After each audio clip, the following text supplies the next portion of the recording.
दोस्तों, आचार्य चाणक्य मौर्य समाज में कुशल राजनीतिक, चतुर कूटनीतिक, प्रकांड अर्थशास्त्री के रूप में विश्व विख्यात हुए थे।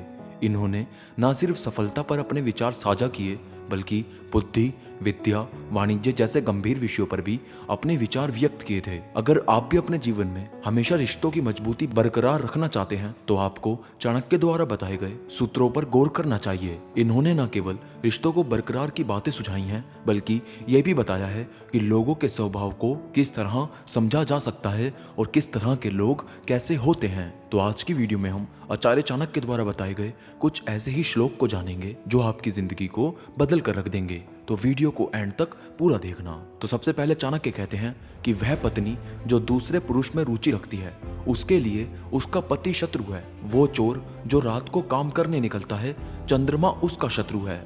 भिखारी कंजूस आदमी का दुश्मन होता है और एक अच्छा सलाहकार एक मूर्ख आदमी का शत्रु। दूसरे श्लोक में आचार्य चाणक्य कहते हैं कि एक लंपट स्त्री का हृदय पूर्ण नहीं है, वह बटा हुआ है।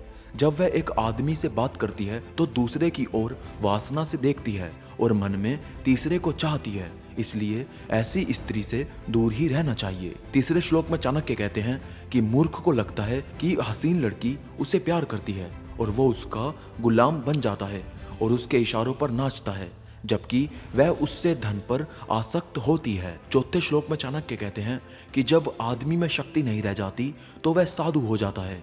जिसके पास दौलत नहीं होती वह ब्रह्मचारी बन जाता है। रुग्ण भगवान का भक्त हो जाता है तथा जब औरत बूढ़ी होती है तो वो पति के प्रति समर्पित हो जाती है। और पांचवें श्लोक में चाणक्य कहते हैं कि ये 8 कभी किसी का दुख नहीं समझ सकते। राजा, वैश्य, यमराज, अग्नि, चोर, छोटा बच्चा, भिखारी और कर वसूलने वाला। और दोस्तों, छठे श्लोक में चाणक्य कहते हैं कि जो व्यक्ति राजा से, अग्नि से, धर्मगुरु से और स्त्री से बहुत परिचय बढ़ाता है, वह विनाश को प्राप्त होता है।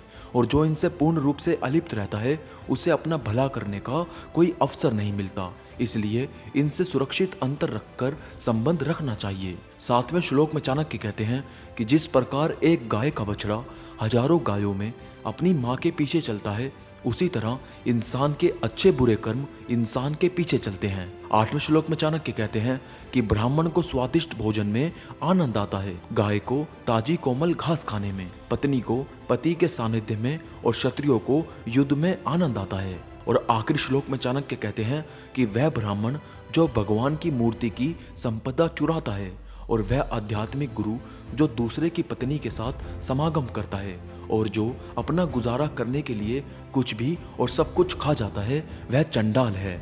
इनसे हमेशा दूर रहना चाहिए। तो दोस्तों, उम्मीद है आपको ये वीडियो जरूर पसंद आई होगी। वीडियो आपको कैसी लगी हमें कमेंट में जरूर बताना और इसे शेयर करना बिल्कुल मत भूलना। तो मैं मिलूंगा आप सबसे अगली वीडियो में, तब तक के लिए मोटिवेशनल मंत्रा साइनिंग ऑफ।